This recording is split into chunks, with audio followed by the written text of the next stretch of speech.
Thank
you.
కలుగునుగాక. మన మధ్యలో ఉన్నటువంటి బ్రదర్ షాలేం గారు వచ్చి పాట పాడి ప్రభు నామాన్ని మహిమపరచవలసిందిగా ప్రభు పేట మనవి చేస్తున్నాను. త్వరగా వచ్చినట్లయితే అలాగే తదుపరి మన మధ్యలో ఉన్నటువంటి దైవ సేవకులు కృపాసార అయ్యగారు కూడా పాట పాడి ప్రభు నామాన్ని మహిమపరుస్తారు. దేవుని పరిశుద్ధ నామానికి మహిమ కలుగునుగాక.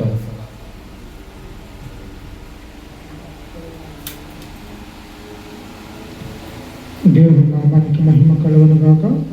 పాట పాడుకున్న అందరం చప్పట్లు కొడుతూ దేవుని నామాన్ని మహిమపరుచుకుందాం.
కలుగునుగాక. అలాగే మన మధ్యలో ఉన్నటువంటి దైవ సేవకులు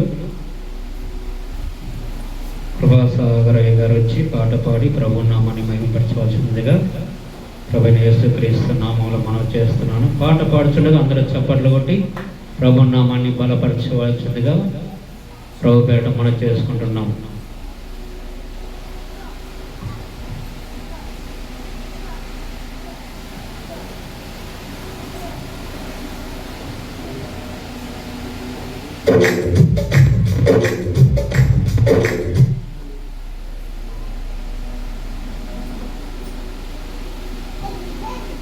దేవుని పరిశుద్ధ నామానికి మహిమ కలుగునుగాక.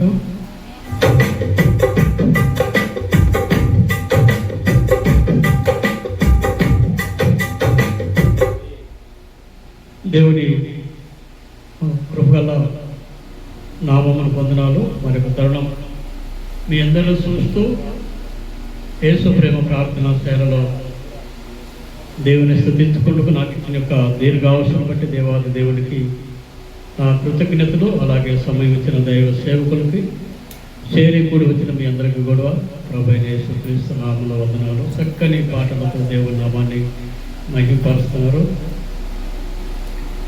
నేను కూడా మీతో ఒక పాట పాడి దేవుని నామాన్ని మహిమపరచాలనుకుంటున్నాను.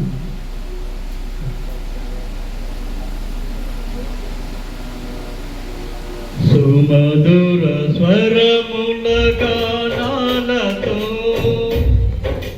వేదాది దూతల గలములతో కొనియాడబడుతున్న నా యేసయ్యా, నీకే నా ఆరాధన.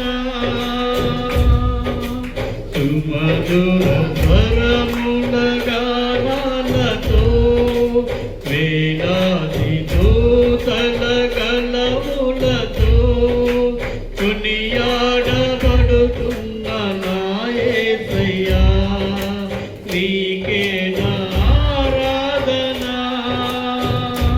మహదానంద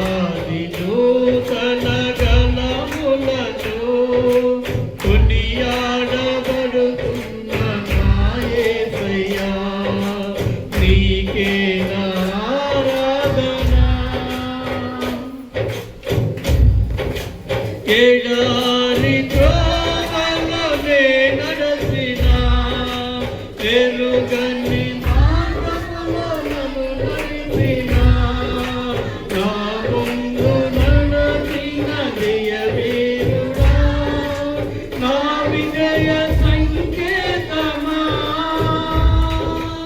ఎడారి త్రోవలోనే నడచిన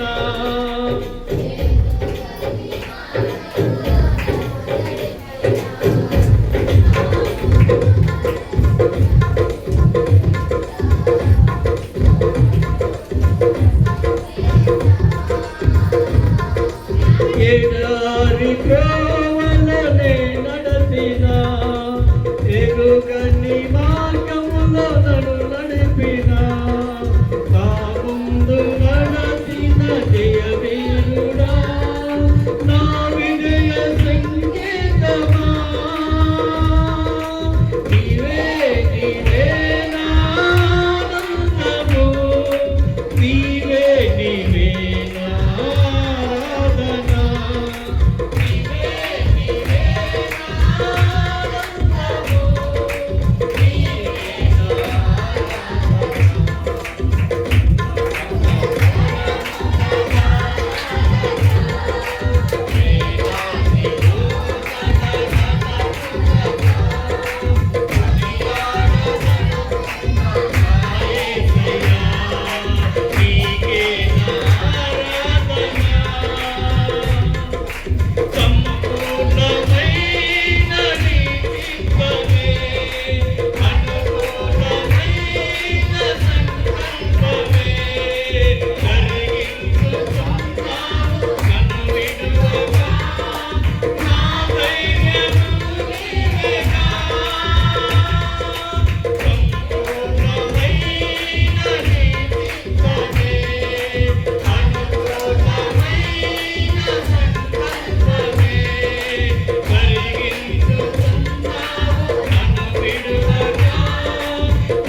మధుర స్వరముల గానాలతో వేలాది నూతన గణములతో కొనియాడబడుతున్న నా యేసయ్యా, నీకే నా ఆరాధన. వేలాది నదులన్నీ నీ మహిమలో తరంగపు పంతులు నీ మనములో పార్వత సేనలు నీ కీర్తినే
హల్లెలూయా.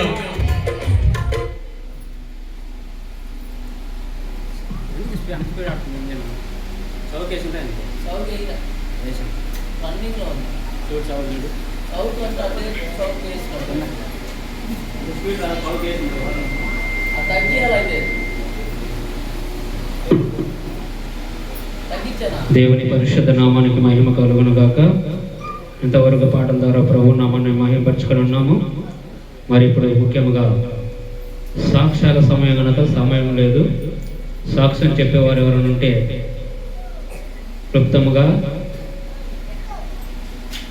చెప్పేవాళ్ళంటూ వచ్చి చెప్పండి. లేదంటే బైబిల్ పట్టణం చదువుకున్న ఆరండి అయ్యారు క్లుప్తంగా కొద్దిగా సింపుల్గా చెప్పేసి ఆ టైం లేదు కాబట్టి సాక్ష్యం అన్నది చాలా సింపుల్గా ఉండాలి, అందరికీ అర్థమయ్యేలాగా ఉండాలి. దేవుని పరిశుద్ధ నామానికి మహిమ కలుగునుగా.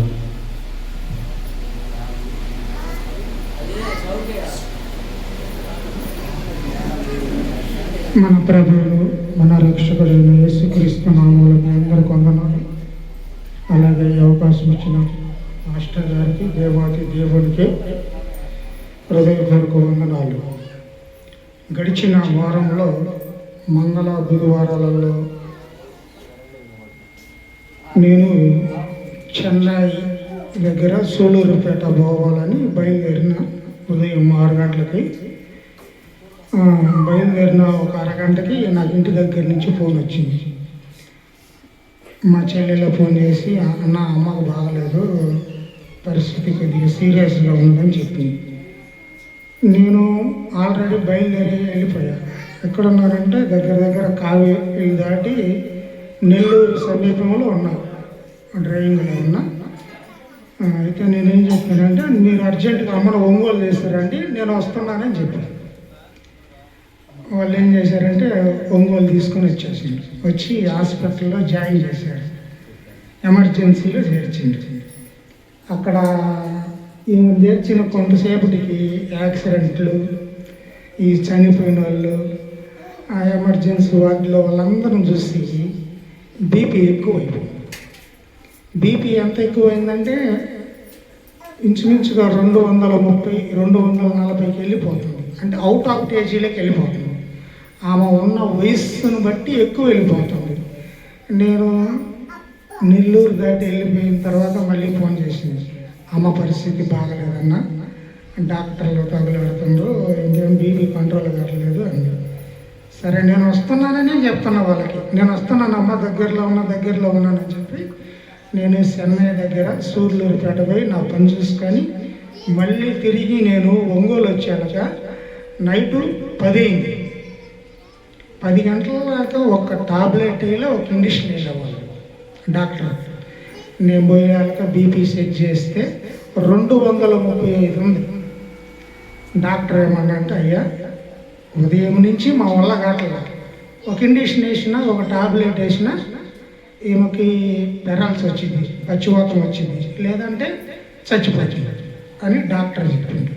నేనేమనంటే సార్ ఇప్పుడు ఏం చేయాలంటే బయట ఎక్కడైనా ప్రైవేట్లో చూపించండి, టైం కానీ టైం, ఉదయం నుంచి ఆమె ట్రీట్మెంట్ జరగల. సరే ఏదైతే అదైందిలే, తీసుకొని ఇంటికి వెళ్ళిపోదాం అని చెప్పి తీసుకొని వచ్చి ఇంటికి వచ్చేసింది.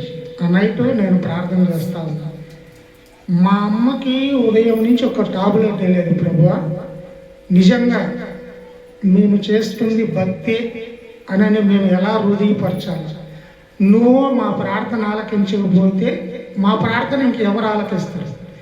రేపు ఉదయం అమ్మని తీసుకొని నేను ఒంగోలు హాస్పిటల్కి పోతాను, ఏమీ లేదు అని నార్మల్ రిపోర్ట్ కానీ వస్తే యేసు ప్రేమ ప్రార్థనశాలలో నిజంగా నేను సాక్షిగా నిలబడతానని ప్రార్థన చేసుకొని తెల్లారింది. ఆ రోజు నేను చేసిన ప్రార్థనది తెల్లారింది. నేను బయలుదేరి వెళ్ళిపోయాము హాస్పిటల్, ప్రైవేట్ హాస్పిటల్లో అమ్మని జాయిన్ చేశాను. స్కానింగ్ తీశారు, టైం 2 అయింది, మధ్యాహ్నం 2 అయింది.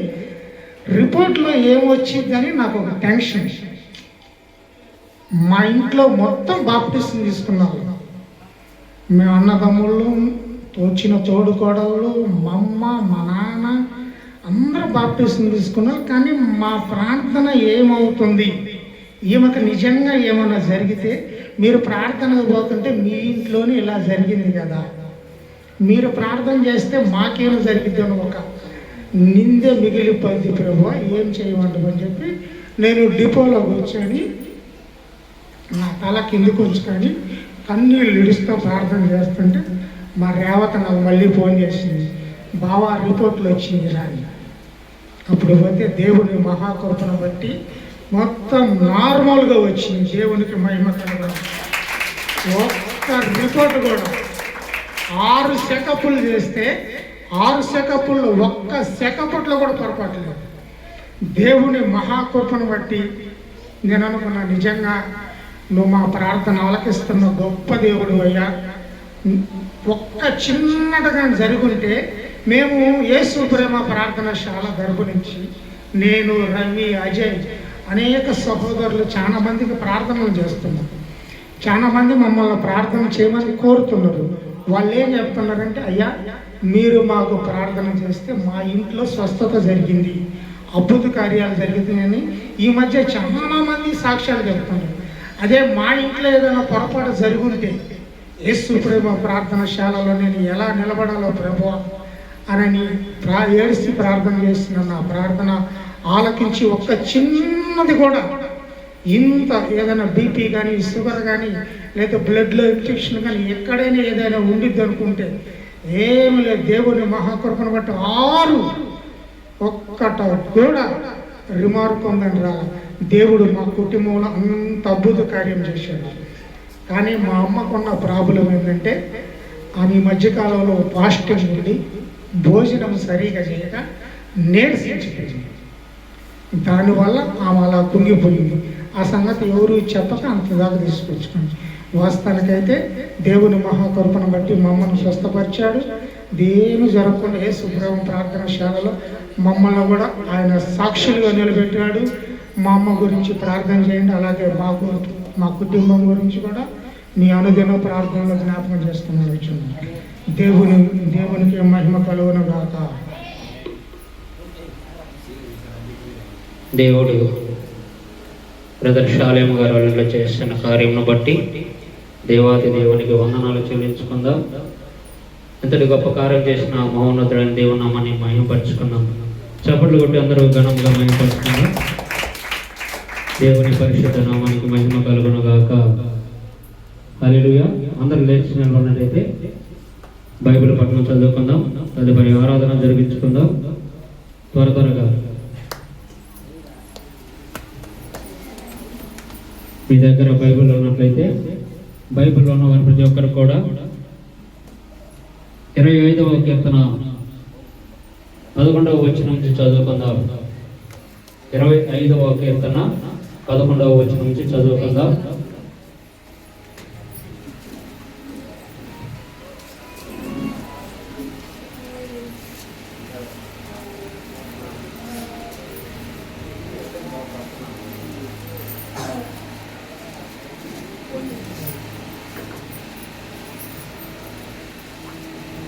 దావీదు రాసిన కీర్తనల గ్రంథం నుంచి 25వ అధ్యాయం 11వ వచనం నుంచి చదువుతాను. మీరు కూడా కొంత ఏకీభవించండి.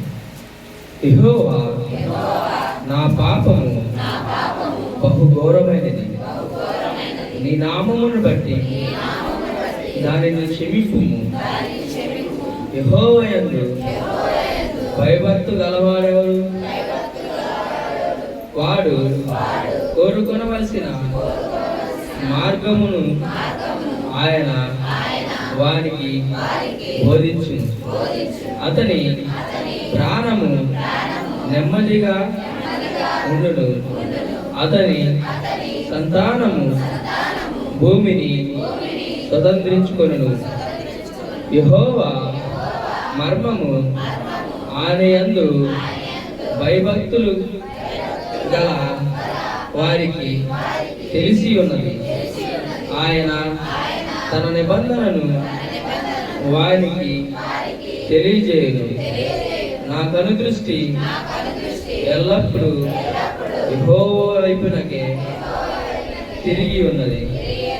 ఆయన నా పాదములను వలలో నుండి విడిపించును. నేను ఏకాకిని బాధపడువాడను. నా వైపు తిరిగి నన్ను కరుణింపుము. నా హృదయ వేదనలు అతి విస్తారములు. ఇక్కట్లలో నుండి నన్ను విడిపింపుము. నా బాధను నా వేదనను కనుగొనుము. నా పాపములన్నిటినీ క్షమింపుము. నా శత్రువులను చూడుము. వారు అనేకులు. క్రూర దోషముతో వారు నన్ను ద్వేషించుచున్నారు. నేను నీ శరణుజొచ్చి ఉన్నాను. నన్ను సిగ్గుపడనీయకుము. నా ప్రాణమును కాపాడుము. నన్ను రక్షింపుము. నీ కొరకు నేను కనిపెట్టుచున్నాను. యథార్థతయు నిర్దోషత్వమును నన్ను సంరక్షించును గాక.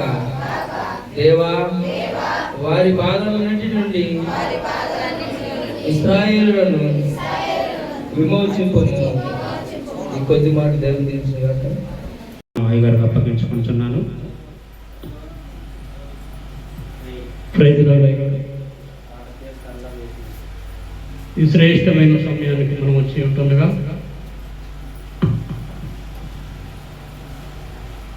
ఇంతవరకు కూడా మనం దేవుని యొక్క సన్నిధానంలో చక్కని పాటలు పాడుతూ స్వరాలు ఎత్తి దేవుని మనం మహింపరిచి ఉంటున్నాం.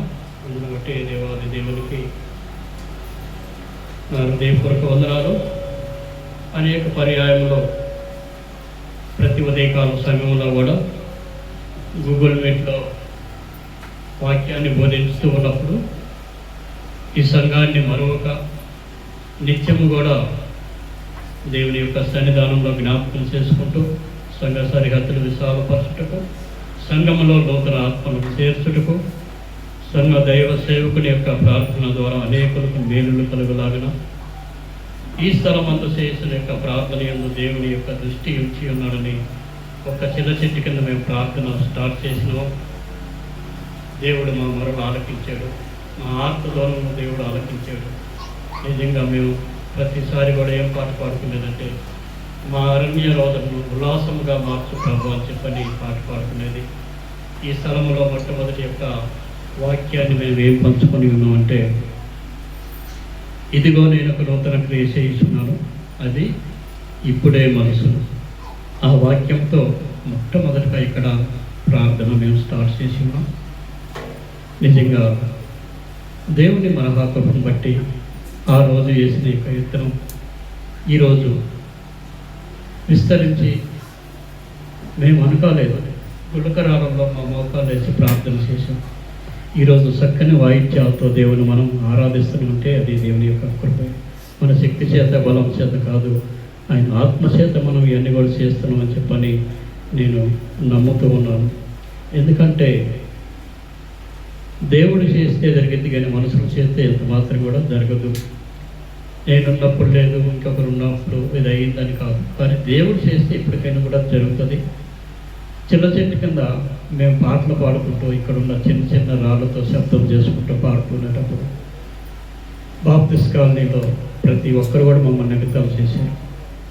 బన్స్కాయలు ఏరుకోవడానికి పోతున్నారా, మీ పాటలు మీ వాక్యాలు అక్కడున్న బన్స్ చెట్లు ఉంటాయా, ఆకులు ఉంటాయా, కొమ్మలు ఉంటాయా, అడవి జంతువులు ఉంటాయా అని చెప్పని అనేక మంది ఎగతాళి చేసిన వాళ్ళు ఉన్నారు.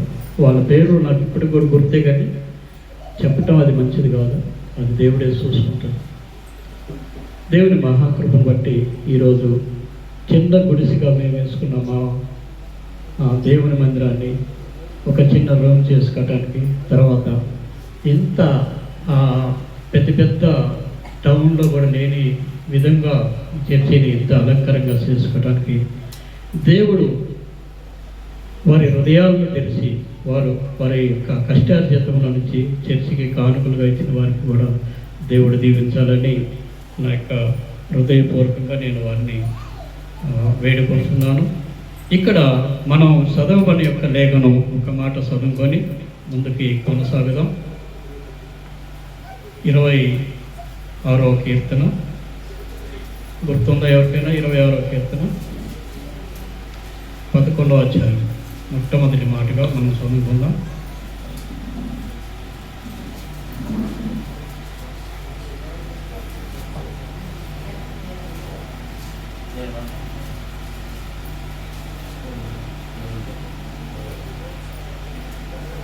పదకొండో అధ్యాయం ఈ బైబిల్లో ఉంటే చదవండి ఆ మాట. ఒకసారి హల్లెలూయా చెప్తాం. హల్లెలూయా. Very good. ఇప్పుడే తూగుతున్నారు. మనం ఆనుకున్నామంటే అది పూనుకొని ఉంటుంది మనకి. మనం ఆనుకుంటే గోళ్ళకు ఆనుకున్నాం అనుకో, నిద్ర మనకు పూనుకొని ఉంటుంది.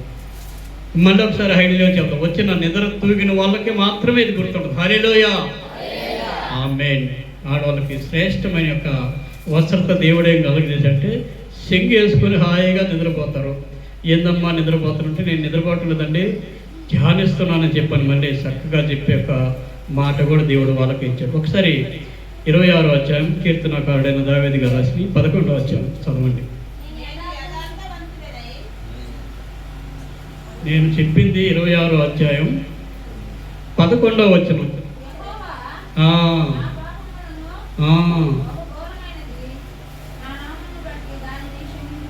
ఎవరి నామం బట్టమ్మా?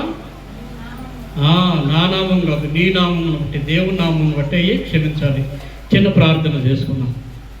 పరిశుద్ధుడైన తండ్రి, ప్రేమ గల నా యేసయ్య, సకల ఆశీర్వాదములకు సకల దీవెనలకు కారణభూతుడైన మా ప్రభువా, నీకు వందనములు, స్తోత్రాలు, స్తుతులు తెలుపుకుంటున్నాయినా.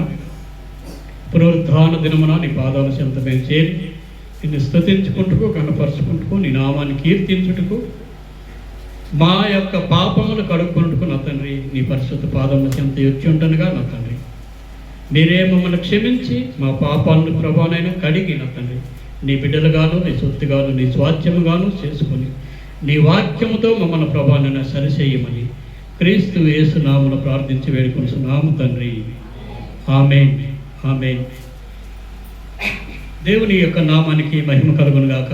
ఇక్కడ మనం గమనించినట్టయితే ఏమంటున్నాడు? యెహోవా నా పాపములు బహు ఘోరమైనవి, నీ నామమును బట్టి దానిని క్షమించుము. మన పాపములు ఎలాంటి అంట? బహుఘోరమైనది. ఇప్పుడే మనం ఆరాధనలో మనం పాట పాడుకున్నాం. ఏం పాట పాడుకున్నాం? ఒకటి కంటే ఎక్కువగా ఎన్నో మారులు చేసిన పాపములన్నిటినీ క్షమించుము దేవా. ఒకటి కంటే ఎక్కువగా ఎన్నో మారులు చేసిన పాపములన్నిటినీ క్షమించుము దేవా. పరిశుద్ధతతో నన్ను నింపితివయ్యా, ఆత్మతో నన్ను నడిపితివయ్యా. పరిశుద్ధతతో నన్ను నింపితివయ్యా, ఆత్మతో నన్ను నడిపితివయ్యా. నీకే ఆరాధన, నీకే నా హృదయార్పణ, నీకే ఆరాధన, నీకే నా హృదయార్పణ. నాతో నీవు, నీతో నేను ఒకటైయున్నాము, విడిపోవేసయ్యా. నాతో నీవు, నీతో నేను ఒకటైయున్నాము, విడిపోమయా. హల్లెలూయా. దేవుడు మనతో ఉన్నట్టయితే మన పాపములను క్షమిస్తాడు. మన యొక్క దోషములన్నింటిని కూడా, మన సంఘటనలన్నింటినీ కూడా కుదించువాడు ఆయన గనక ఆయన నామానికి మహిమ కలుగునుగాక. దేవుని నామానికి మహిమ కలుగునుగాక. కొద్ది నిమిషాలు మనం దేవుని యొక్క వాక్యాన్ని మనం బోధించుకుందాం. ఇక్కడ మనం చూసినట్టయితే ఏమంటున్నాడు కీర్తనకారుడైన దావీదు గారు? దేవా మా పాపములు బహు ఘోరమైన అంట. అయితే మన పాపమును క్షమించగలిగిన వారు ఎవరైనా ఉన్నారా? ఉన్నారా? మనుషులలో ఎవరు లేరు, కానీ దేవునికి అసాధ్యమైనది ఏదీ లేదు. ఎందుకంటే ఆయన ఏదైనా చేయగలడు. సమస్తమును కూడా మనము చీకటి అనుకున్నది దేవుడు వెలుగు చేయగలడు. మనము ఈ నీరు చేదుగా ఉన్నాయి అన్న నీరుని మారాగా ఉన్న నీళ్ళని దేవుడు మధురముగా మార్చగలడు. చనిపోయింది అన్న యొక్క యాయార్ కుమార్తె కాడ అందరూ చనిపోయారని ఏడుస్తున్నారు, గొల్లు చేస్తున్నారు, ప్రలాపిస్తున్నారు. కానీ దేవుడు ఈ చిన్నది నిద్రించి ఉన్నది అని చెప్పన్నాడు. అయితే దేవునికి అసాధ్యమైన ఏది కూడా లేదు. కనుక ఈ సమయమందు, ఈ మధ్యాహ్న వేళ సమయంలో దేవుణ్ణి మనం ప్రేమించే వారికి కలిగే దీవెనలేంటి అనే యొక్క మాటను కొద్ది నిమిషాలు మనం దేవుని యొక్క వాక్యాన్ని బోధించుకుందాం. పరిశుద్ధ లేఖన భాగంలో నుంచి నూతన నిబంధన గ్రంథంలో రోమీయులకు రాసిన యొక్క పత్రిక 8వ అధ్యాయం 28వ వచనం చదివి సహాయం చేయగలరు?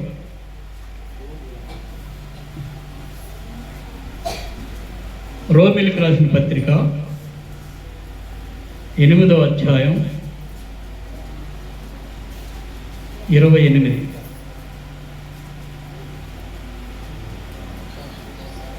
తీయాలి తొందరగా.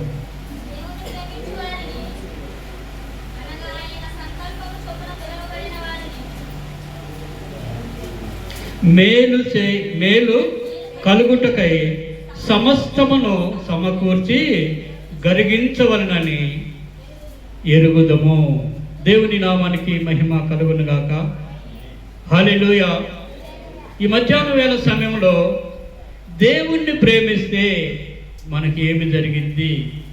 ఆ కొండ దగ్గరికి పోయి ఊర్లో తాగటానికి నీరు లేదు, కరెంటు లేదు, పలకరించే దిక్కు లేదు. ఆ కొండకి పోయి వీళ్ళు ఏమి చేస్తున్నారని చెప్పని చాలామంది చాలా విధాలుగా అనుకున్నారు. కానీ మన గురి దేవుని వైపు ఉన్నది కనుక అక్కడ వారి మాటలన్నింటినీ కూడా దేవుడు వారిని సిగ్గుపరిచాడు. ఎందుకంటే మనుషుడు చేసుకున్నదైతే అది వర్ధిల్లదు, దేవుడు ఏర్పాటు చేసుకున్నాడు కనుక ఇక్కడ అంటున్నాడు, దేవుని ప్రేమించువారు వారికి అనగా ఆయన సంకల్పం చొప్పున జరిగించబడిన వారికి. చదవం ఒకసారి.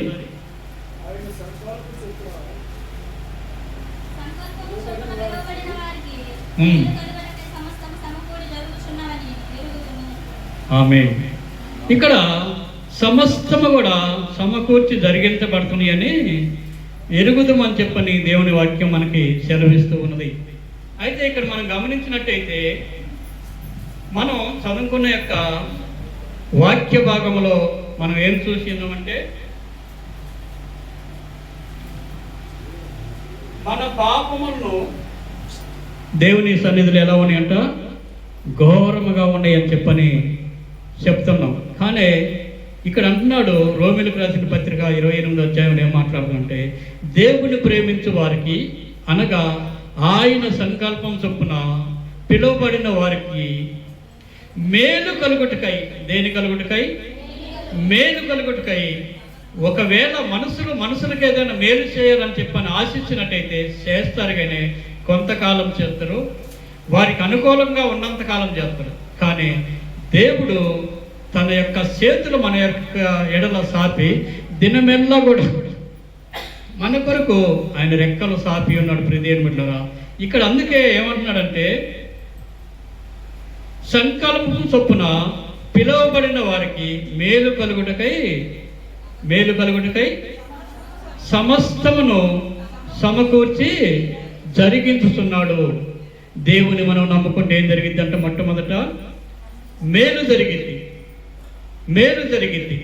చాలామంది అనుకుంటారు దేవుని నమ్ముకుంటే ఏముంటుంది, దేవునికి అడిగిపోతే ఏముంటుంది, దేవుని నమ్ముకుంటే మనకి మేలు చేస్తానంటున్నాడు. లూకా సువార్తలో మనం చూసినట్టయితే ఇక్కడ మన పాపాలను క్షమించుటకు ఎవరికి అధికారం ఉందంటే లూకాసు వార్త 7వ అధ్యాయం 7వ అధ్యాయం 47వ వచనం మనం చదివినట్టయితే 7వ అధ్యాయం 47వ వచనం. నీవు నన్ను ముద్దులు పెట్టుకొనలేదు గాని నేను లోపలికి వచ్చినప్పటి నుండి ఈమె నా పాదముల ముద్దులు పెట్టుకొనుటకు మానలేదు. 7:27 లూకాసు వార్త 7వ అధ్యాయం 47 సారీ. ఆమె విస్తారముగా ప్రేమించును గనక ఆమె యొక్క విస్తార పాపములు క్షమించబడినని నీతో చెప్పుతున్నాను. ఎవరికి కొంచెముగా క్షమించబడునో వాడు కొంచెముగా ప్రేమించునని చెప్పాను. నిజంగా యేసు ప్రభు ఆ ప్రాంతానికి వచ్చి కూర్చున్నప్పుడు ఆ పాపపు స్త్రీ వచ్చి ఏం చేస్తుందంటే కన్నీళ్లతో తన యొక్క పాదాలను కడుగుతున్నది. ఆ తల వెంట్రుకలతో ఆ యొక్క పాదములు తుడుస్తూ ఉన్నది. విలువైన అత్తరబుడ్డ తీసుకొచ్చి పగలగొట్టి దేవుని యొక్క పాదాల మీద పోసి ఆయన్ని వేడుకుంటూ ఉంది. ప్రభా, నేను ఎంతో పాపిని కదా అని చెప్పి అంటూ ఉన్నప్పుడు నిజంగా ఆయన ఏమంటుందంటే ఆమె విస్తారమైన పాపములు ఏమైనా క్షమించబడ్డాయి. ఏమంటున్నాడు ఇక్కడ? ఆమె విస్తారముగా ప్రేమించను గనక ఆమె యొక్క విస్తార పాపములు క్షమించబడ్డాయి. మన పాపాలను క్షమించుటకు ఎవరికి అధికారం ఉంది? తండ్రి అయిన దేవునికి ఒక్కనికే అధికారం ఉన్నది. అందుకే మనం చదువుకున్న యొక్క లేఖన భాగంలో ఆ యొక్క కీర్తనాకారుడైన దావీదు గారు రాసిన యొక్క 26వ కీర్తనలో ఇప్పుడు మనం చదువుకున్న యొక్క మాటను ఒకసారి మనం గుర్తు చేసుకున్నట్లయితే 11వ అధ్యాయం ఇక్కడ అంటున్నాడు, యెహోవా నా పాపములు బహుఘోరముగా ఉన్నాయి, నీ నామమును బట్టి దానినే క్షమించుము అంటున్నాడు. దేవుడు క్షమిస్తాడు మన పాపములు. విస్తారమైన పాపములు ఆమె చేసినప్పుడు కూడా ఆమె పాపములు క్షమించబడ్డాయి.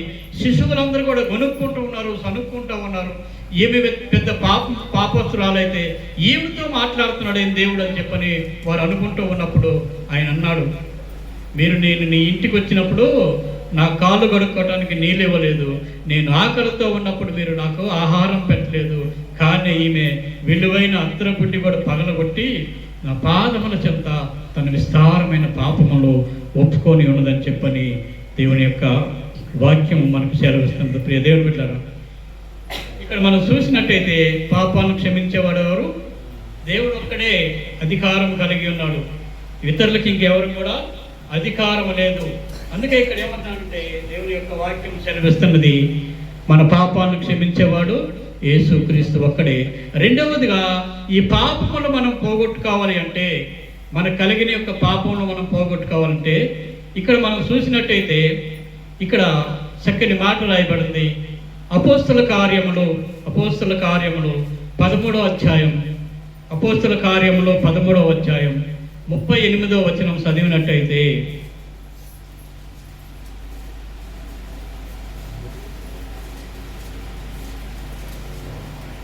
కాబట్టి సహోదరులారా, మీకు ఈయన ద్వారానే పాప క్షమాపణ ప్రసురము అగుతున్నది. మీరు మోషే ధర్మశాస్త్రము వలన ఏ విషయములలో నీతిమంతులుగా తీర్చబడలేకపోతిరో ఆ విషయములన్నిటిలో విశ్వసించు ప్రతివాడు ఈయన వలనే నీతిమంతులుగా తీర్చబడేదని మీకు తెలియను గాక. ఆమేన్. మోషే ధర్మశాస్త్రం ప్రకారం ఏంటంటే తప్పులు ఎత్తి చూపిస్తుంది. మోషే ధర్మశాస్త్రం ప్రకారం ఏం చేస్తుంది? తప్పులను ఎత్తి చూపిస్తుంది. ఆ ధర్మశాస్త్రం ప్రకారం ఇప్పుడు మనకు కోర్టు ఉందనుకో, కోర్టు ఏం చెప్తుంది? తప్పును నిర్ధారించి తీర్పు చెప్తుంది. అంతేగాని క్షమించి వదిలేదు కోర్టు. ఖచ్చితంగా తీర్పుకి ఖచ్చితంగా వారి యొక్క శిక్ష మాత్రం పడాల్సి ఉంది. అయితే ఒక పాపపు స్త్రీ పాపము చేస్తూ పట్టుబడి ఆమెను రాళ్లతో కొట్టుకుంటూ తీసుకుంటూ వచ్చినప్పుడు వారు ఏమంటారంటే మోషే ధర్మశాస్త్రం ప్రకారం ఈమె పాపము చేసి ఉన్నది. మోషే ధర్మశాస్త్రం ప్రకారం ఈమె పాపము చేసి ఉన్నది. ఈమెని మోషే ధర్మశాస్త్రం ప్రకారం రాళ్లతో కొట్టి చంపివేయాలా అని చెప్పని ఎవరిని అడుగుతారంటే సృష్టికర్త అయిన దేవుని యేసుక్రీస్తుని అడుగుతారు. నిజమే, మోషే ధర్మశాస్త్రం కరెక్టే, రాళ్లతో పెట్టి కొట్టి చంపేయండి అని అన్నారంటే నీవు లోకరక్షకుడుగా ఈ లోకానికి నీవు వచ్చి ఉన్నావు కనుక ఒక పాపిని నీవు రక్షించలేనప్పుడు నువ్వు రక్షకుడు ఎలాగవుతావు అని చెప్పని తప్పిదం పట్టుటకు. ఎందుకంటే ఆ రోజుల్లో దేవుడు మహత్కార్యములు సూచక క్రియలు అనేకమైన ఇక్కడ చేసేటప్పుడు వారిలో ఏదైనా తప్పు పట్టాలని శాస్త్రుల్లో పరిచయులు అలాగే సద్దుకైలో ధర్మశాస్త్ర ఉపదేశకులు వీరందరూ కూడా దేవుడిని వెంబడిస్తుంది దేనికంటే ఆయన సూచక క్రియలు చూడటానికి కాదు, కానీ ఆయన చేసే యొక్క తప్పిదములు పట్టడానికి. అలాగే ఈ రాళ్ళు పట్టుకొని వచ్చిన ప్రతి ఒక్కరు కూడా ఆమెను ఎప్పుడైతే ప్రభు అంటాడో రాళ్ళతో కొట్టి చంపేయాలని చెప్పని వారు సిద్ధంగా ఉన్నారు. నిజంగా మోషే ధర్మశాస్త్రం ప్రకారం పాపము చేసిన వారిని రాళ్ళతో కొట్టి చంపాలంటే అక్కడ రాళ్ళు తీసుకుని కొట్టేదానికి అధికారం ఉన్నది ఎవరికంటే యేసు ప్రభువుకి ఒక్కడికి తప్పుతాయి, ఇంకెవరికి కూడా లేనేలేదు. ఈ రాళ్ళు పట్టుకొని నిలబడ్డ పెద్ద మనుషులు అందరూ కూడా ఏదో ఒక పాపం చేసిన వారే, ఏదో ఒక కీడు చేసిన వారే, ఏదో ఒక దేవునికి వ్యతిరేకమైన కార్యాలు చేసిన వారే. అయితే అక్కడ అంటున్నారు పదే పదే దేవుణ్ణి వారు ఏం చేస్తున్నారంట, అడుగుతూ ఉన్నారంట, ప్రభువా చెప్పండి మీరేమంటారు, మీరేం చెప్తే అది మేము చేస్తామని చెప్పి అన్నప్పుడు ఆయన నేల మీద వంగి నేల మీద తల వంచి అక్కడ నేల మీద ఒక మాట రాస్తూ ఉన్నట్టు ఇదేం 90వ కీర్తన 8వ అధ్యాయం మీరు చదివినట్టయితే 90వ కీర్తన 8వ అధ్యాయంలో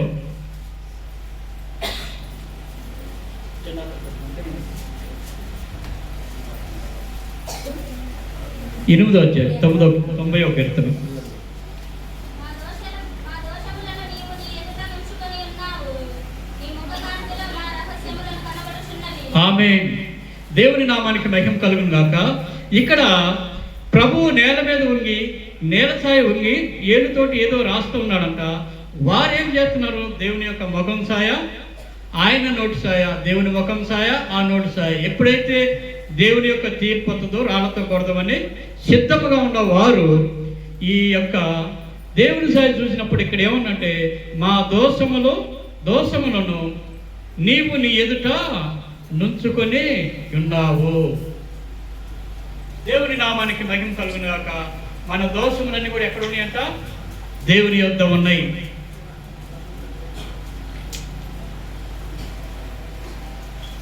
దేవుని యొద్ద ఉన్నాయి కనుక ఇక్కడ అంటున్నాడు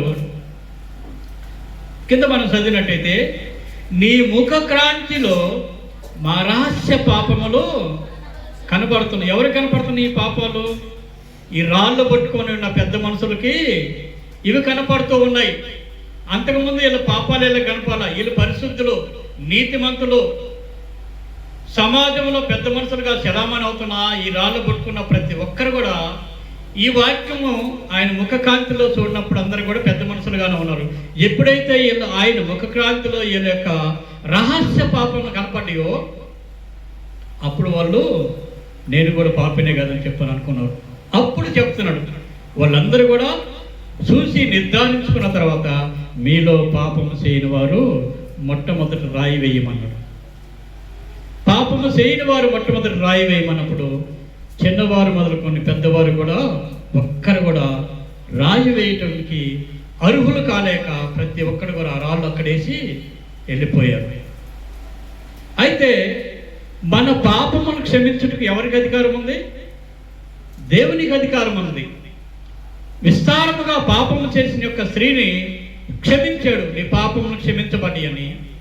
అలాగే పాపము చేస్తూ పట్టుబడిన యొక్క స్త్రీని దేవుడు ఏమన్నాడంటే ఇక మీదట నీవు ఏం చేయొద్దు అన్నాడు, పాపము చేయకు. అమ్మ వారు ఎక్కడంటే అందరూ వెళ్ళిపోయారు ప్రభు అన్నప్పుడు సరే వారు నీకు శిక్ష వేయలేదంటే ఎవరు వేయలేదు, నేను కూడా నీకు శిక్ష వేయను, ఇక మీదట నీవు పాపము చేయకమంటున్నాడు. ప్రియదేవుని బిడ్డలారా, దేవుడు మన దేవుడు ఎలాంటి పాపములను ప్రేమించి క్షమించేవాడు. తర్వాత మన పాపములను కడుక్కొనుటకు ఇక్కడ మనం చూసినట్టయితే యెషయా గ్రంథం 56వ అధ్యాయం 4వ వచనం చూసినట్టయితే ఇక్కడ చక్కని మాట రాయబడి ఉన్నది. మన పాపములను కడుక్కొనుటకు ఏమేమో మనం చేస్తాం. నేను నియమించిన విశ్రాంతి దినములను ఆచరించుచు నాకు ఇష్టమైన వాటిని కోరుచున్నాను. నా నిబంధన నా ఆధారము చేసుకొనుచున్న షండులను గూర్చి యెహోవా ఇలాగ సెలవిచ్చుచున్నాడు. నా ఇంటను నా ప్రాకారములోను ఒక భాగమును వారికి ఇచ్చెదను. మా 46 4 చదివింది. 46 4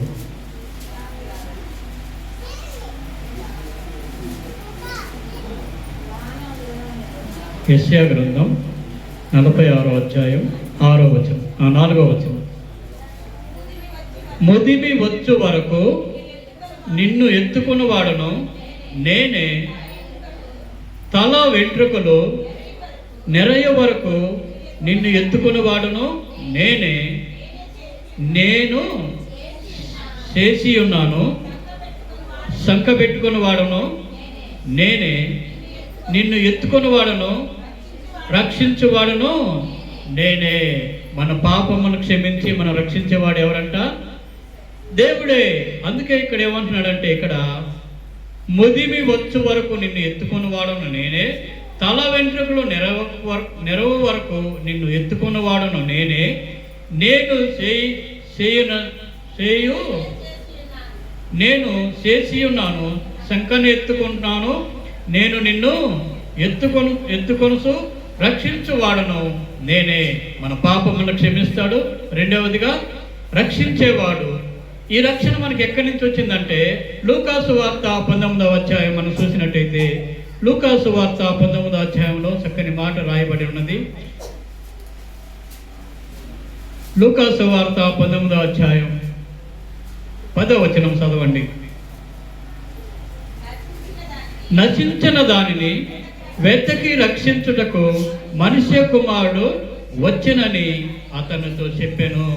దేవుడు ఈ లోకానికి ఎందుకు వచ్చినాడంటే, నశించిపోయిన మనమందరం, వారందరూ కూడా రాళ్ళు పట్టుకొని పెద్ద మనుషుల్లాగా శలామనయ్యే వారందరూ కూడా దేవుని యొక్క ముఖకాంతిలో వారి రహస్య పాపములు కనపడకుండా ఉన్నంతసేపు పెద్ద మనిషిగానే ఉంటాడు. ఎవడైనా ఒక దొంగతనం చేస్తున్నా, ఒక తప్పు చేస్తున్నా కూడా ఎవరికి దొరకనంతసేపు వాడు దొరే. ఎవరికి దొరకనంతప్పటికీ వాడు పెద్ద మనిషి. ఎప్పుడైతే దొరుకుతాడో వారి యొక్క రహస్యాలన్నీ కూడా బయటపడిపోతాయి. అప్పుడు వాడు దొంగని నిర్ధారణ చేస్తున్నాడు. అందుకే ఇక్కడ ఏమన్నంటే, నేను నశించిన దానిని వెతికి రక్షించుటకు మనుష్య కుమారుడు ఈ లోకానికి వచ్చి ఉన్నాడు అంటున్నాడు. ప్రియదేని బిడ్డలారా, మన పాపాలను క్షమించేవాడు, మనవల్ని దేవుడు రక్షించేవాడు. అంత మాత్రమే కాదు, ఇక్కడ మనల్ని స్వస్థపరిచేవాడు కూడా దేవుడే. ఏబు గ్రంథంలో మనం చూసినట్టయితే 5వ అధ్యాయం 18వ వచనంలో, ఏబు గ్రంథం 5వ అధ్యాయం 18వ వచనం మనం చూసినట్టయితే,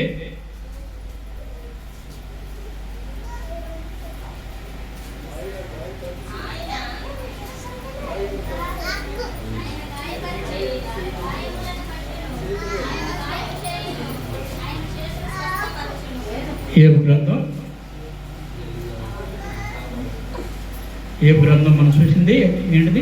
5వ అధ్యాయం 18. 5:18. ఇక్కడ మనం చూసినట్టయితే, ఆయన గాయపరిచి గాయములను కట్టును, ఆయన గాయము చేయును, ఆయన చేతులే స్వస్థపరచును. ఏం చేస్తున్నాం మనం? దేవుడిని నమ్ముకుంటే మనం జరిగేది ఏంటంట?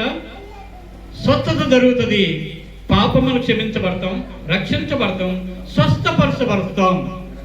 దేవుడు మనల్ని స్వస్థపరుస్తాడు. మన పాపములన్నింటిని కూడా ఆయన క్షమించగలిగిన దేవుడిగా మనం చూస్తున్నాం. ఇక్కడ 4వదిగా మనం చూసినట్టయితే, మనల్ని ఆస్తికర్తలుగా చేస్తాను అంటున్నాడు. ఆస్తికర్తలుగా మనల్ని చేస్తాను అంటున్నాడు. కీర్తనాకారుడైన దావీదు గారు రాసిన 113వ కీర్తన మనం చూసినట్టయితే, కీర్తనాకారుడైన దావీదు గారు రాసిన యొక్క 113వ కీర్తన మనం చూసినట్టయితే, చూస్తారా 113వ కీర్తన 8వ అధ్యాయం. ఆయన నేల నుండి దరిద్రులను లేవనెత్తువాడు. ఆమేన్, అంతఃపురముల మీద నుండి పేదలను పైకెత్తువాడు. ఆమేన్. ఆయన ఎక్కడి నుంచి మనం లేవనెత్తున్నాడు? నేల మీద నుంచి. నేల మీద నుంచి దరిద్రులను లేవనెత్తువాడు. నిజంగా ఆయన నేల నుండి దరిద్రులను లేవనెత్తువాడు.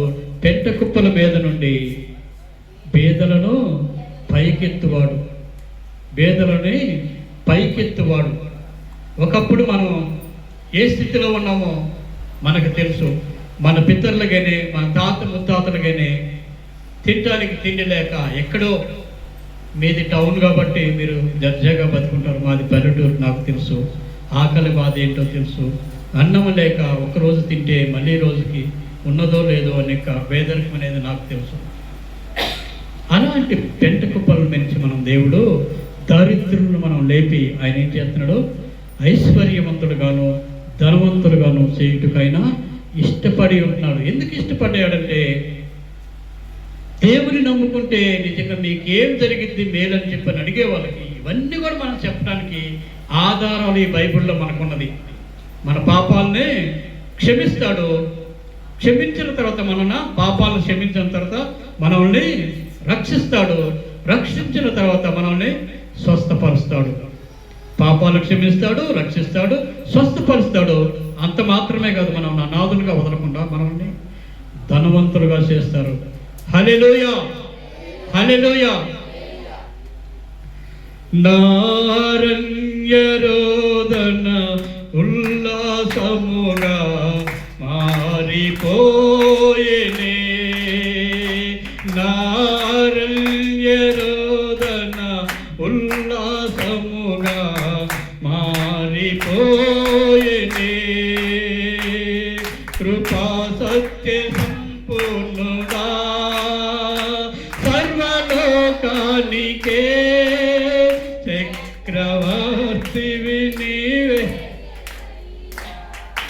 సర్వలోకానికే చక్రవర్తివి నీవే యేసయ్యా.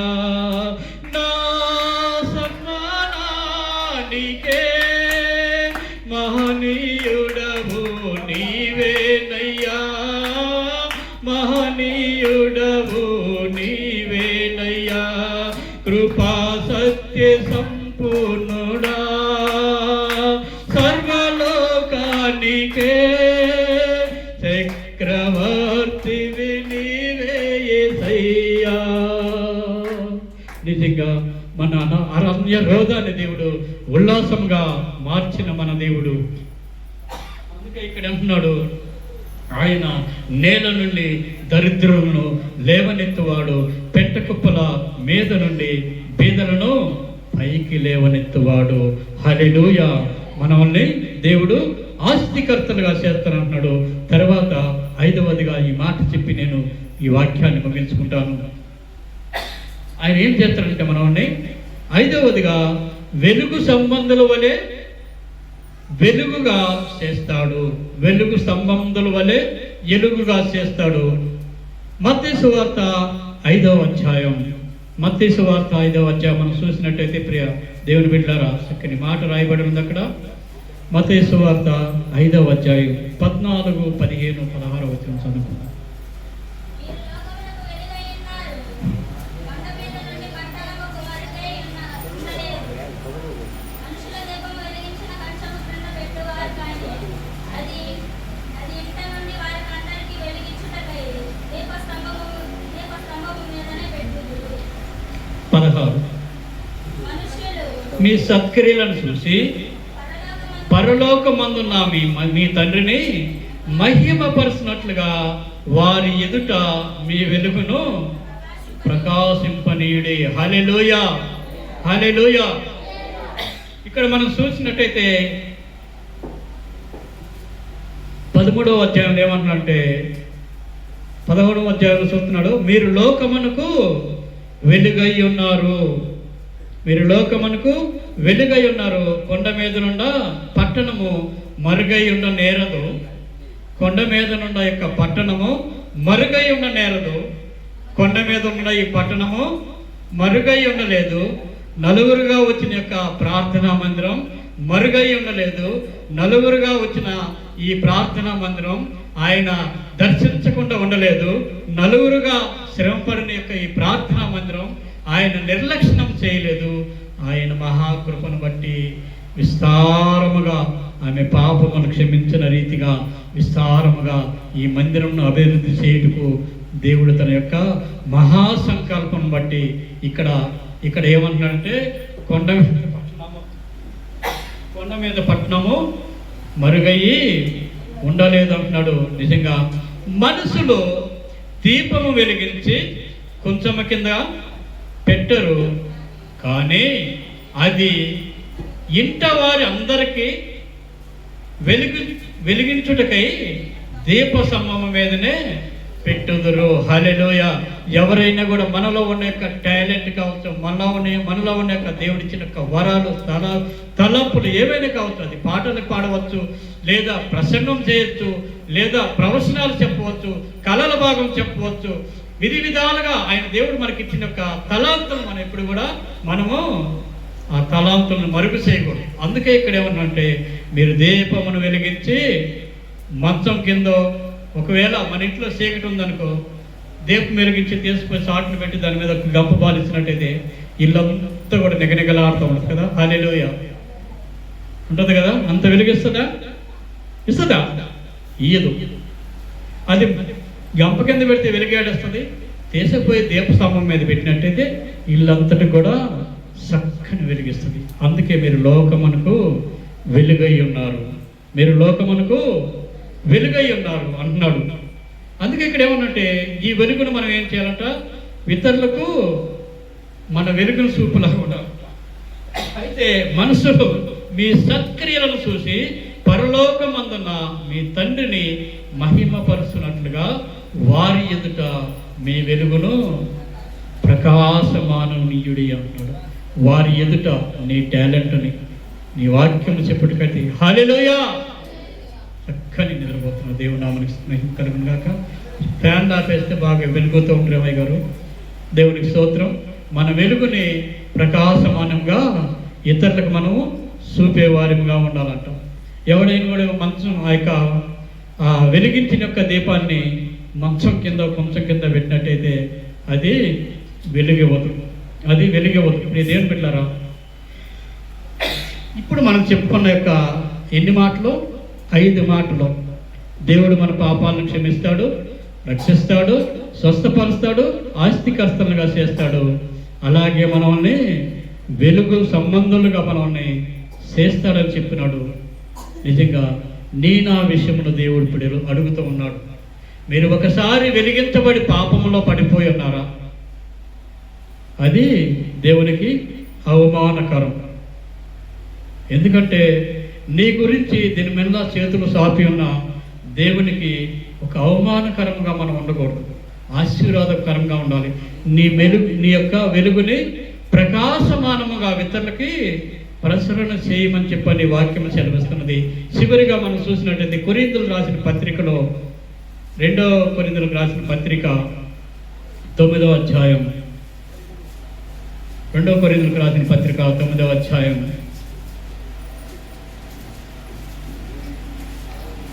7వ వచనం.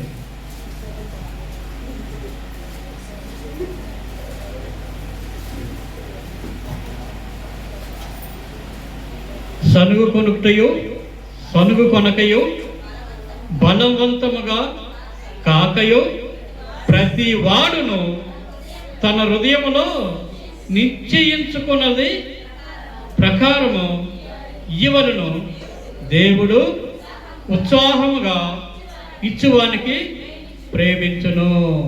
ఎలా ఇయ్యాలంటే మనము సనుగు కొనకయో బలవంతముగా కాకయో ప్రతి వాడును తన హృదయములో నిశ్చయించుకున్నది ప్రకారము ఇయ్యవలను.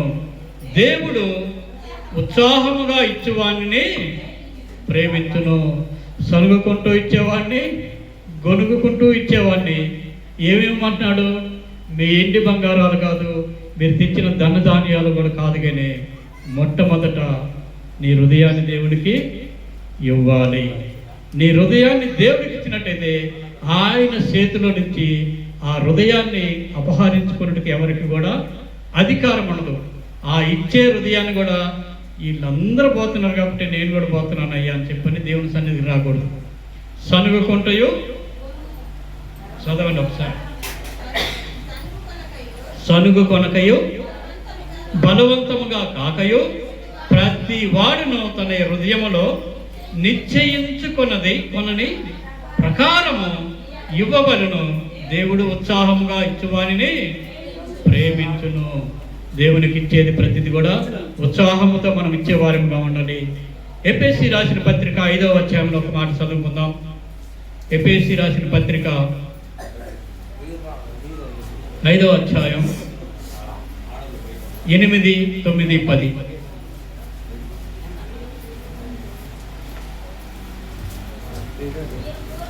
మీరు పూర్వమందు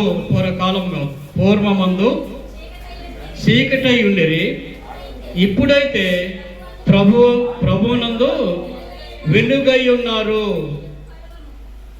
వెలుగు ఫలము సమస్త విధములైన మంచితనము, నీతియు, సత్యమును వాటిలో కనబడినది. గనుక ప్రతి ప్రభువుకి ఏది ప్రీతికరమై ఉన్నదో దానిని పరీక్షించుచు వెలుగు సంబంధుల వలె నడుచుకునుడి. హల్లెలూయా, హల్లెలూయా. మనం ఏమైనా ఉంటా పూర్వకాలం మనం ఏమైనా ఉంటా. దేవుని నామానికి మహిమ కలుగును గాక. ఇక్కడ మీరు పూర్వమందు చీకటై ఉంటిరి. ఒకప్పుడు మనం చీకటిలో ఉన్నవారమే. అందుకే దేవుడైన యెహోవా పెంట కుప్పల మీద నుంచి దీనులను లేపి మనల్ని వెలుగు సంబంధంగా నిలబెడుతున్నాడు. కనుక నా జీవితాల్లో ఇంతవరకు చెప్పుకునే యొక్క దేవుని యొక్క మాటల్లో ఒకవేళ దేవునికి ఆయాస్కరమైనది ఏదైనా ఉన్నట్టయితే ఒకసారి ఈరోజు దేవుడు అంటున్నాడు, నీ పాపాలను క్షమించడానికి అధికారం కలిగిన దేవుడు ఒక్కడే ఉన్నాడు. అందుకే ఒకటి కంటే ఎక్కువగా ఎన్నో మార్లు మనం చేసిన యొక్క పాపాలన్నింటినీ కూడా దేవుడు క్షమిస్తాడు, దేవుడు స్వస్థపరుస్తాడు. దేవుడు ఈ కొద్ది మాటలు దేవుడు దీవించి ఆశీర్వదించబడునుగాక.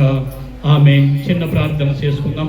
సకల ఆశీర్వాదములకు సకల దీవెనలకు కారణభూతుడు అయిన మా ప్రియ పరలోకపు తండ్రి, మీకు వందనములు, స్తోత్రాలు, స్తుతులు ప్రభా. ఆయన విస్తారమైన పాపములు దోషముండని చెప్పిన దేవా, ఒకవేళ నా తండ్రి అలాంటి మాటలు నా తండ్రి మా పెదవులు మా నాలుకలు ఒకవేళ మా హృదయంలో నుంచి వచ్చిన యొక్క తలపులతో మాట్లాడినట్టయితే దయతో మమ్మల్ని క్షమించి మేము ప్రభానైనా ఈ దినాన మీ యొక్క మరుగున నిలబడి ఉండగా మీరు మాట్లాడి మహింపరిచిన నీ జీవము గల మాటలకై మీకు వందనము, స్తోత్రాలు, స్తుతులు తెలుపుకుంటూ చేరుకుని వచ్చిన ప్రతి వ్యక్తిని కూడా మీరు దీవించి ఆశీర్వదించి నిజంగా తండ్రి ఈ వాక్యము నా తండ్రి వారి హృదయాల్లో నీరు కట్టి పలింపు చేయలాగా వారి హృదయం తలంపులకు కావలిగా ఉండమని యేసు పరిశుద్ధ నామములో ప్రార్థించి వేడుకుంటున్నాము తండ్రి. ఆమేన్. వందనాలమ్మా. ప్రతి ఒక్కరికి కూడా వందనాలు. సమయం ఇచ్చిన దైవ సేవకుడికి చేరి వచ్చిన మీ అందరికి కూడా నా హృదయపూర్వక వందనాలు. దేవుని పరిశుద్ధ నామానికి మహిమ కలుగును గాక. ఎంత పొడవు వెత్తబడిన వాక్యము, దేవుని యొక్క వర్తమానము, దేవాది దేవుడు మనందరిని ఆశీర్వదించి ఆయన మాటలు విలువైనవి కాబట్టి, ఆ మాటలు జీవము కలిగినవి కాబట్టి వెత్తబడిన ప్రతి మాట కూడా మన హృదయంలో, అందరి హృదయంలో దేవుడే నీరు కట్టి ఫలింపచేయునుగాక. ఆమేన్, ఆమేన్. దేవుని పరిశుద్ధ నామానికి మహిమ కలుగును గాక. ఈ దినమున మన మధ్యలో సహోదరుడు హానోకు విక్టోరియా కుమారుల యొక్క ఏం పేరు? సంజయ్ సంజయ్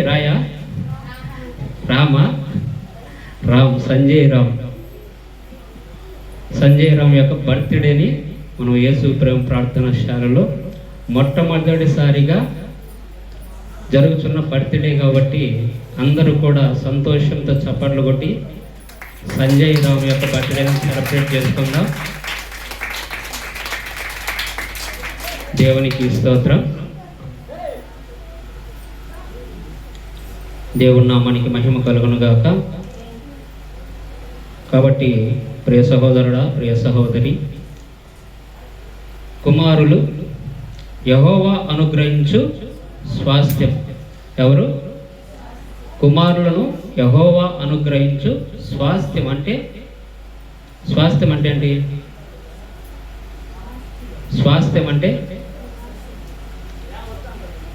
స్వాస్థ్యం అంటే మనకు సొంతం.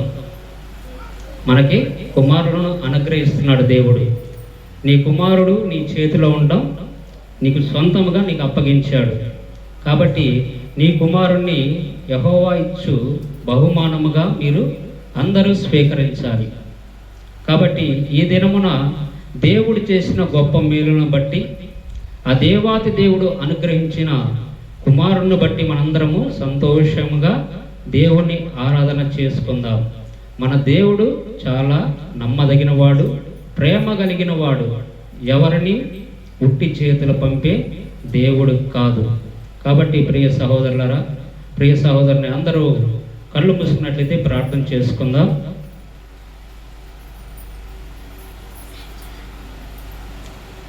మహాపరిషుద్ధుడా, ప్రేమ నమ్మకమైన ప్రియ పరలోకపు తండ్రి, ఈ మధ్యాహ్న కాల సమయంలో తండ్రి ప్రభువా, మీ దీన దాసుడు కృపాసాగర్ అయ్య గారి ద్వారా మీరు మాకు పంపిన వర్తమానమును బట్టి మీకు వందనాలు, స్తుతులు, స్తోత్రాలు చెల్లించుకుంటున్నామయ్యా. ఇదిగో ప్రభా, ఎంతవరకు కాచావు, ఇక ముందు కూడా తండ్రి మీ కనికరము చొప్పున, మీ దయ చొప్పున మా అందరినీ కాచి కాపుదల చేయబోతున్నందుకై మీకు వందనాలు, స్తుతులు, స్తోత్రాలు చెల్లించుకుంటున్నాం ప్రభువా. మరి ముఖ్యముగా తండ్రి మీ దీనదాసుడు హానోకు, అలాగే మీ కుమార్తె విక్టోరియాను మీరు ప్రేమించి ఒక స్వాస్థ్యముగా కుమారుని మీరు అనుగ్రహించిన విధానాన్ని బట్టి మీకు వందనాలు, స్తుతులు, స్తోత్రాలు చెల్లించుకుంటున్నాం తండ్రి. ఇదిగో నాయన, కూడి వచ్చిన బంధువర్గానందరిని మీరు జ్ఞాపకం చేసుకోండి. ఎందుకంటే సమస్త ఆశీర్వాదములకు మీరే కారణభూతులై ఉన్నారు కాబట్టి ప్రభువా, సమస్త కృపచేత మమ్మల్ని అందరినీ కాచి ఉన్నావు తండ్రి.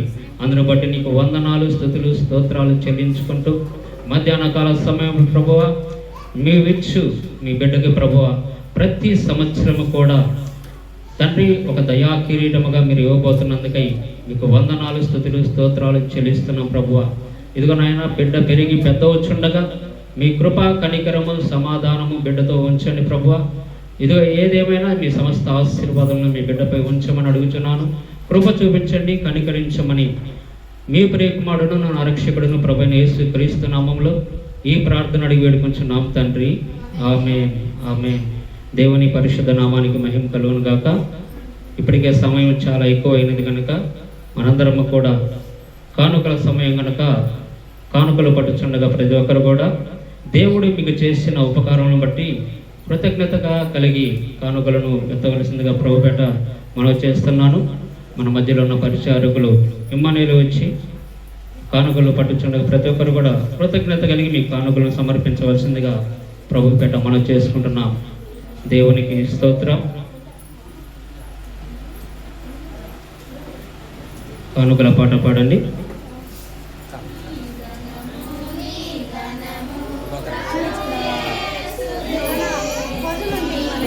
లేవంట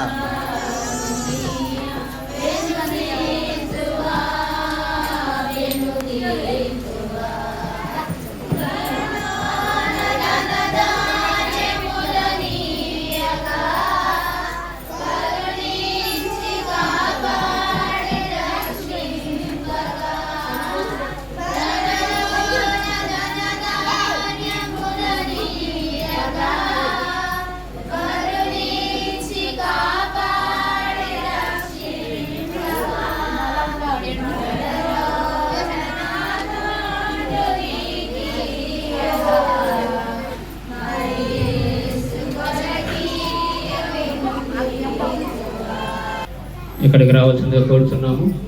అలాగే సహోదరులు బ్రదర్ శాలెం గారు, ఆంటోనీ, బ్రదర్ అజయ్, అలాగే ఇమానీలు సహోదరులు కూడా లోపలికి రావాలి. అలాగే కృపాసాగర్ అయ్య గారు కూడా వచ్చి కార్యక్రమాన్ని జరిగించవలసిందిగా ప్రభుపేట మనం చేస్తున్నాను. ప్రతి ఒక్కరి లోపలికి రండి. దేవునికి మహిమ కలుగును గాక.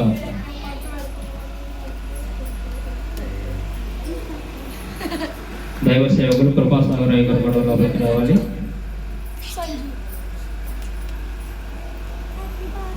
హానోకు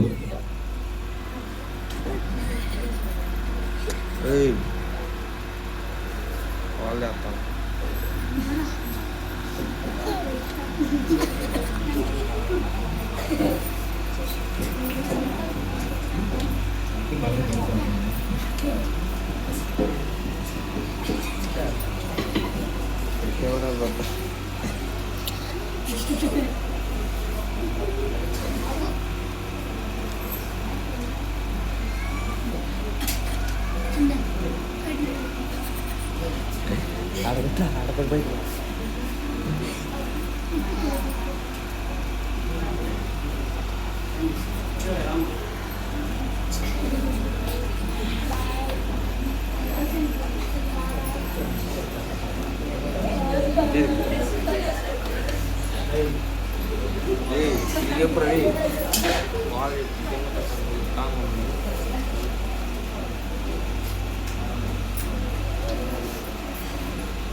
సంజయ్ రామదేవ్ పుట్టినరోజు అనుకున్నాము.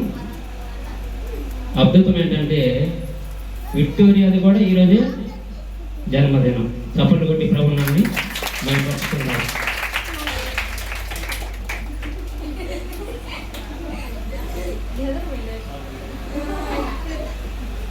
ప్రార్థన చేసుకుందాం.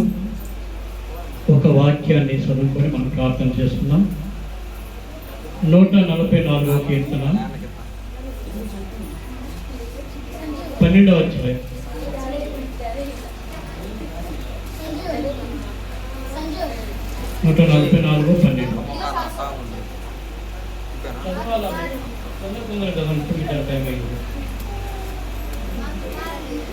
మా కుమారులు తన యవ్వన కాలమందు వెదిగిన మొక్క వలె ఉన్నారు. మా కుమార్తెలు నగరమునకై చెక్కబడిన మూల కంబములే ఉన్నారు. చిన్న ప్రార్థన చేసుకుందాం.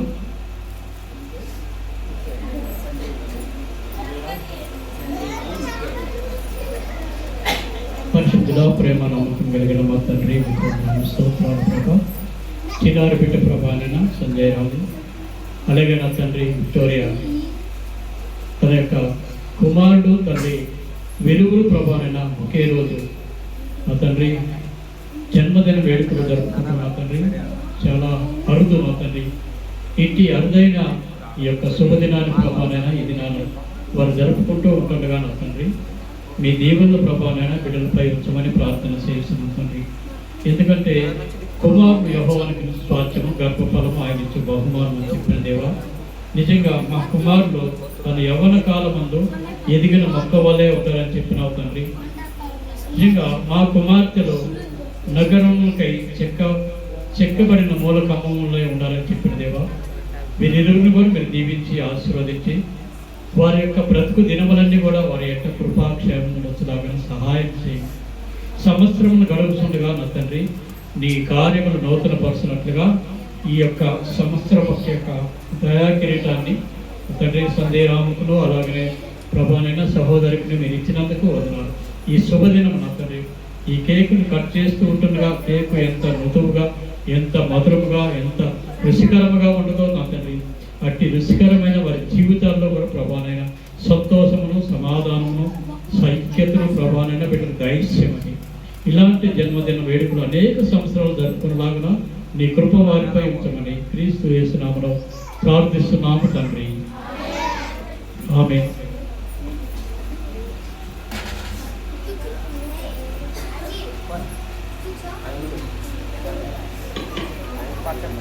నామానికి మహిమ కలుగును గాక.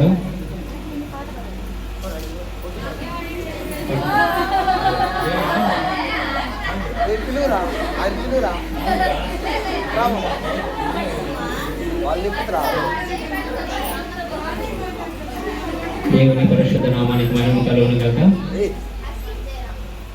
అలాగే విక్టోరియా యొక్క తల్లిదండ్రులు కూడా ఇక్కడికి రావాల్సిందిగా ప్రభుపేట మనవి చేస్తున్నాను.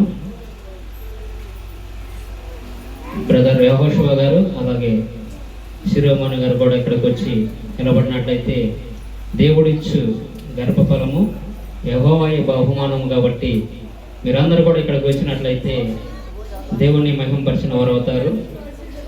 కాబట్టి మీరు కూడా వచ్చి నిలబడండి. దేవుడు యెహోషువ గారిని శిరోమణి గారిని కూడా ఆశీర్వదించి ఇచ్చినటువంటి విక్టోరియాని కూడా అలాగే విక్టోరియాని హానోకుని ఆశీర్వదించిన కుమారులు నాకు తెలిసి ఫస్ట్ టైం వింటున్నా. తండ్రి తల్లి కుమారుడిది ఒకే రోజు పుట్టినరోజు నేను ఎప్పుడు సినిమాలో చూశాను అంతేగాని నిజంగా ఇప్పుడే చూస్తున్నాను. దేవునికి స్తోత్రం. ఎంతటి గొప్ప భాగ్యం మన యేసు ప్రేమ ప్రార్థనలో దేవుడు ఇచ్చినందుకు దేవాది దేవునికి వందనాలు చెల్లించుకుంటున్నాం. దేవునికి స్తోత్రం.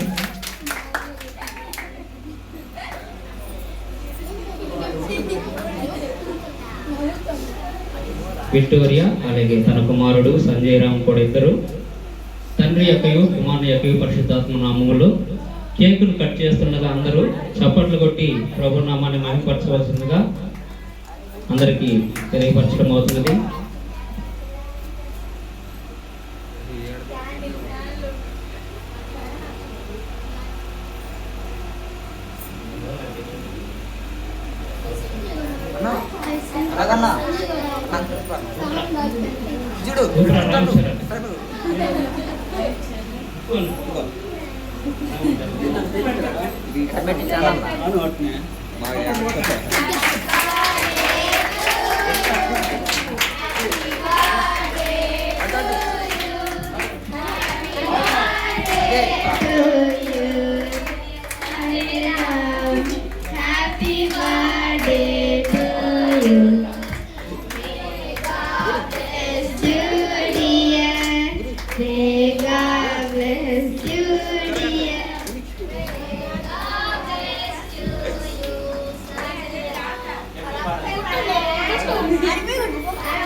Happy birthday to you. Happy birthday to you. Happy birthday to you, Sanjay Ram. Happy birthday to you. Happy birthday to you. Happy birthday to you. Happy birthday to you, Victoria. Happy birthday to you. May God bless to you. May God bless to you. May God bless to you, Sanjay Ram. Dear Victoria.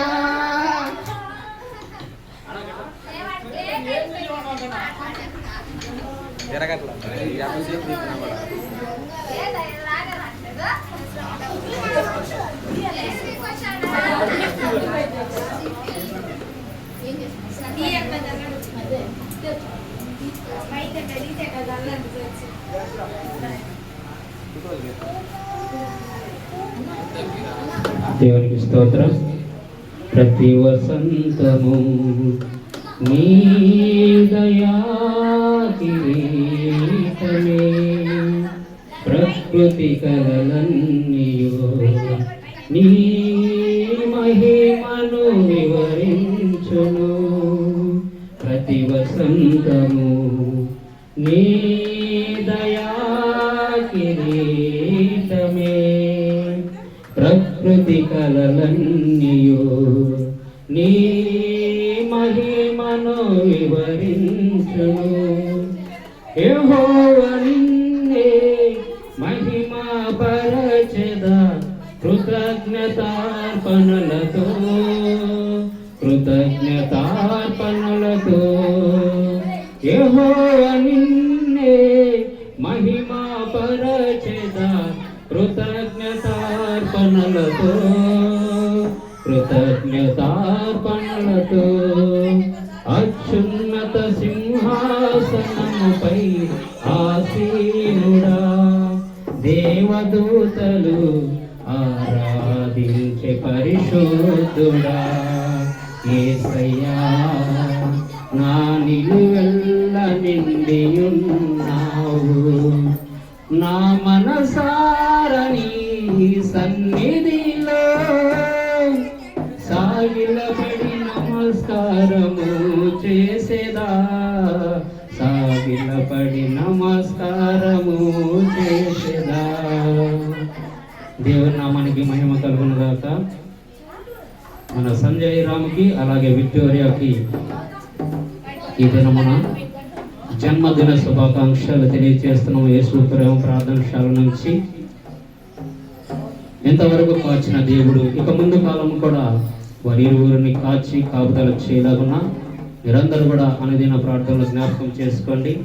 అలాగే విక్టోరియాని ఆనాకును ఆశీర్వదించినటువంటి దేవుడు వారి జీవితాల్లో వెలుగులు నింపి ఉన్నాడు కనుక కాబట్టి దయచేసి అందరూ ఎవరైనా సహోదరులు బ్రదర్ షాలేం గారు, ఇమ్మానుయేలు, అంతోని గారు అందరూ దయచేసి సంఘస్థులందరూ యవనస్తులు బయట నుండి వచ్చి మన సంజయ్ రాముని కేక్ తినిపించవలసిందిగా మనవి చేస్తున్నాను. ప్రతి ఒక్కరు లోపలికి రండి.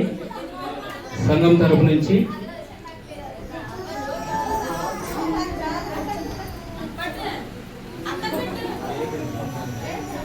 పర్వాలేదు రండి. యేసుదాస్ గారు అందరు రావాలి. ఏంది కదలట్లేదు ఎవరు? కేక్ పెట్టరా సంజయ్ రామ్కి? మిమ్మల్ని పిలిచేది వినపడట్లా? దేవునికి స్తోత్రం. మంచిది.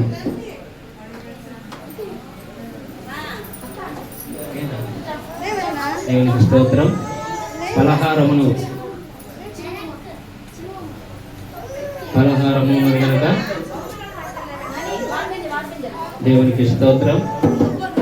బ్రదర్ అజయ్ గారు రండి.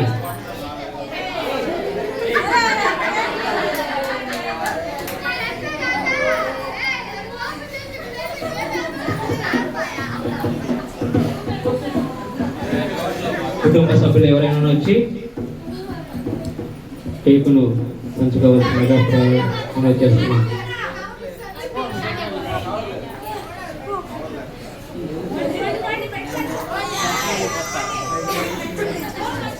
దయచేసి స్త్రీలైన వారు ఎవరైనా వచ్చి కేక్ తినిపించండి.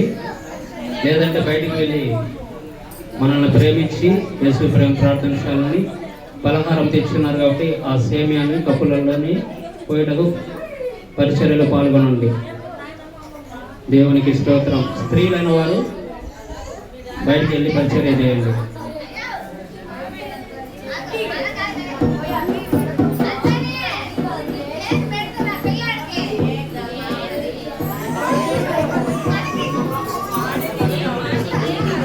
ఇంకా ఎవరైనా కుటుంబ సభ్యుల నుంచి వచ్చి అన్నారు. దేవునికి స్తోత్రం.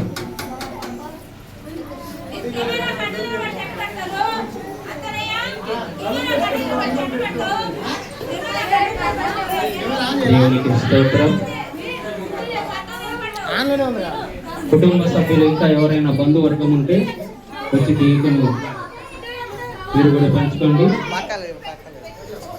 పుట్టినరోజు జరిపించుకుంటున్నటువంటి ఇద్దరికిను విక్టోరియాకి సంజయ్ రామ్కి ఇద్దరికి కూడా మీరందరూ సంతోషంగా ఈ కార్యక్రమాన్ని జరిగించవలసిందిగా ప్రోగ్రాం మనం చేస్తున్నాం. ఎంతో శుభకరణం.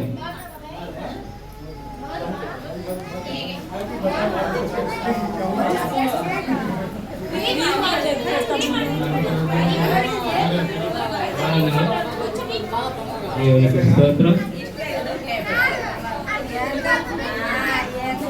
ఇంకా ఎవరైనా కుటుంబ సభ్యులు ఉంటే బంధుమిత్రులు కానీ దూర ప్రాంతం నుంచి వచ్చిన వారు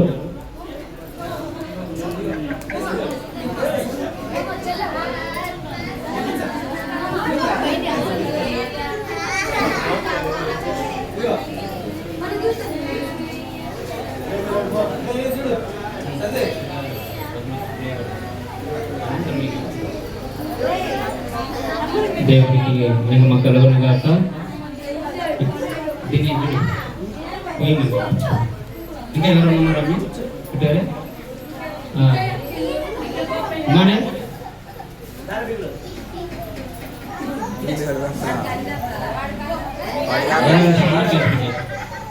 సన్న పీసులు కోసి పలహారం ముందు పలహారం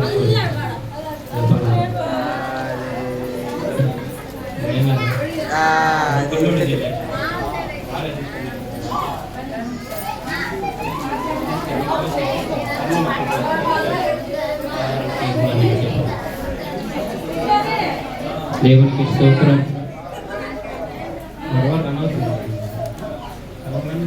ఏం కాదు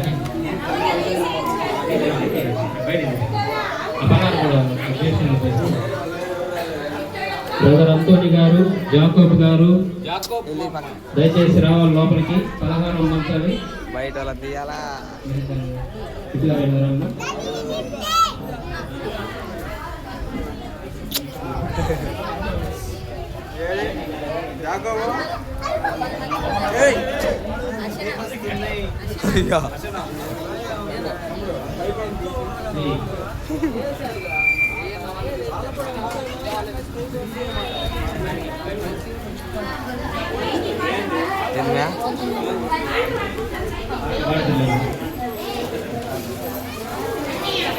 బ్రదర్ శాలెం గారు, అలాగే అజయ్, బ్రదర్ అజయ్ శాలెం గారు రావాలి. విక్టోరియా వన్ తీసుకొని ప్రార్థన చేద్దాం.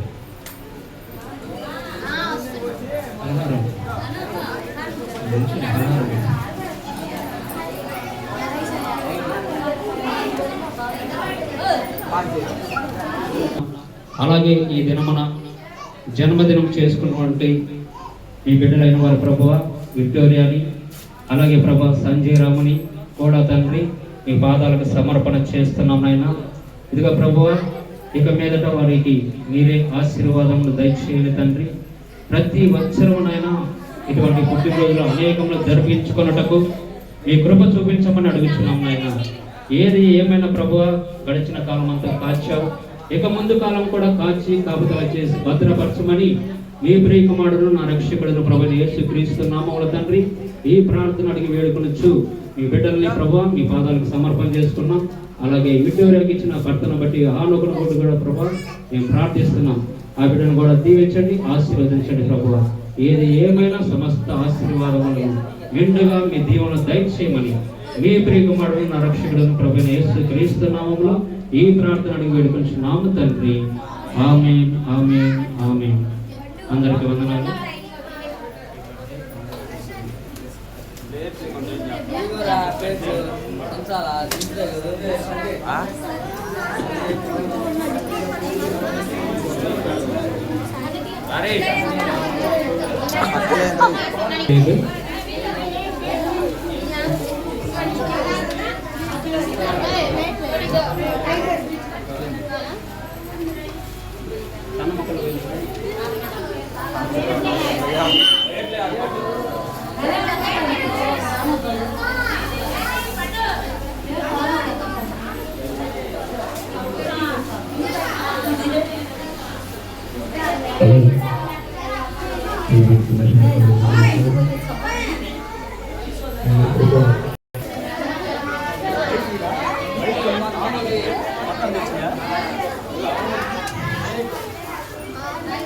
దేవుని మహోన్నతను బట్టి